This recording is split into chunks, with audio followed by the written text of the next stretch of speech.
What is up, everybody? Welcome back to a brand new video, and in this video we're going to be going over 5 forgotten vehicles you may have forgotten about in GTA Online. So let's get straight into it. 5, we have the Sentinel Classic Wide Body, which costs $650k and is the only Benny's vehicle on this list. Now, if you don't know anything about Frank Ocean, which I'm sure most of you do and some don't, this is actually the car from his album Nostalgia Ultra, which I believe is an unreleased album. I'm not 100% sure, but I just know that this car is from the album cover, which did come out like a while ago. But the thing with this car is, although it has really good customization, but I think the fact on how it's forgotten / underrated is because it is a Benny's car, which the price does kind of scare some people away. And also, not really a lot of people buy Benny's cars anymore for some reason. I'm not really sure why. But yeah, that is my reasoning for why this car is forgotten. And by the way, this list is in no particular order, so these are not like, number 1's not going to be the best, and number 5's definitely not the worst. So yeah, let's get into number 4. Coming in at number 4, we have the Body 801 RR, which is one of the cheapest vehicles in the game, and definitely the cheapest on this list, coming in at only $15k.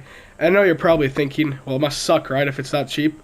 But I'm telling you right now, if you just do a simple wheelie on this thing, you can reach speeds up to 140, which I believe is like the 3rd fastest in the game behind the Kachu Drag with HSW, and I believe the Western Reaver, which also has like a crazy speed glitch if you do a wheelie on it.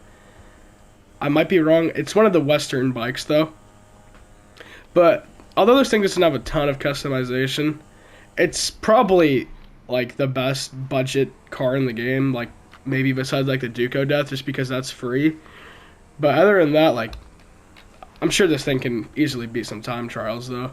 The only thing that I do not really like on it is it doesn't really turn super easily, but it is a motorcycle, so it kind of makes sense.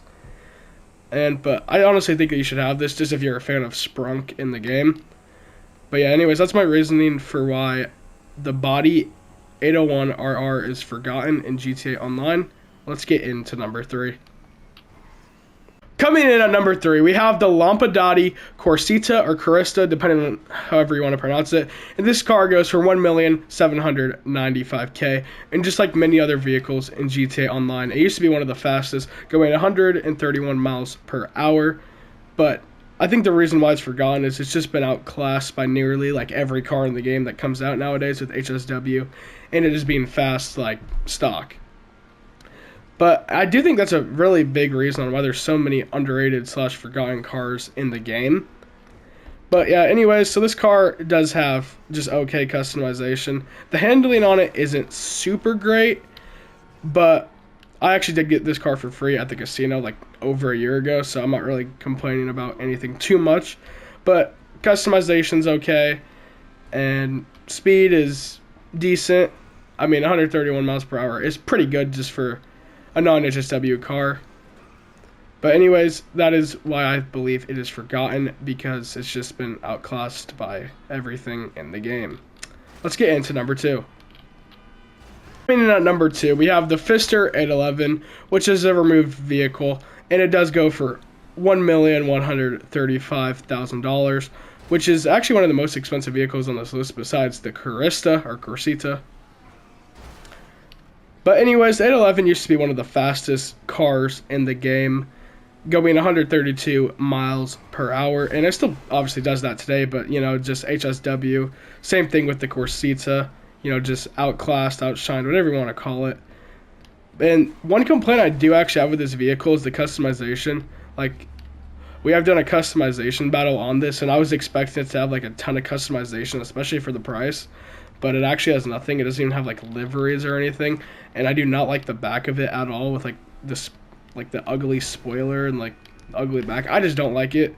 But like the front of the car, I think looks amazing. But other than that, I definitely wouldn't recommend it for the price. But you know, it is forgotten nonetheless, and it's forgotten because yeah, like most of the vehicles just outshined, outclassed, whatever. Now let's get into number 1. Number 1, we have the Invetero Coette, which is a removed vehicle, but if it's in Simeon's or the LS Carmen, it will cost you $138k. And it surprisingly, I was actually very surprised by this, but it actually has some like very like decent customization. Like you can add like a full like spoiler and bumper. I don't know if that was always like that in the game, but I don't remember it being in the game like that. But for only 138k, it's actually surprisingly fast. And obviously this one might not be like as forgotten, at least in the sense of like GTA story mode, because this is like an NPC vehicle. But it's definitely forgotten in online, especially since it's removed and it's an NPC vehicle. Like, why would you use an NPC vehicle? Like, unless you're doing some kind of mission and you can't call out your vehicle for whatever reason. But I definitely think it's underrated. But it's definitely, another reason is there's just so many Coquettes in the game. Like, we have the D1, which I know is like an older one. We got the Coquette Classic. We have the D10, D10 Pursuit, and the D5, which all are better than this, but I don't know. I really like the customization. I did this on this as well. But other than that, I think that's going to do it for this video. I hope you guys enjoyed. If you want me to do another forgotten / underrated vehicle list, just let me know by leaving a comment or liking the video or whatever you want. And yeah, but anyways, thank you for watching, and peace out.